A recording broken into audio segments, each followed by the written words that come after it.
Okey, kenapa kita tak beli? Jawapannya mudah saja, kita tak beli sebab tak ada harga. Hai, Assalamualaikum warahmatullahi wabarakatuh.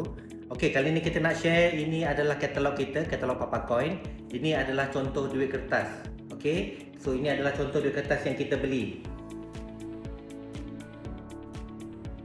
Okey, boleh tengok dekat sini ada duit 1000, ada duit 500. Okey, so duit-duit macam ni dikira duit lama. Kalau ada duit US, ada duit UK, duit Euro, duit Japan, ada duit macam ni tak boleh tukar dekat mana China, duit Singapura, kita ambil, kita beli di bawah tukaran semasa. Okey, so ini pula adalah contoh duit kertas yang kita tak beli. Okey, so kita cover seluruh Malaysia, Sabah, Sarawak dan Semenanjung. Okey, so saya nak share pula, ini adalah contoh coin. Ini coin yang kita beli. Okey, coin yang kita beli ni semuanya material diperbuat daripada silver ataupun dari emas. So umur coin-coin ni selalunya dah lebih 100 tahun lah. Okey, so siapa yang tinggal berdekatan Johor Bahru boleh terus direct walk in ke kedai kita. Siapa yang jauh, insyaAllah kita ada dua option.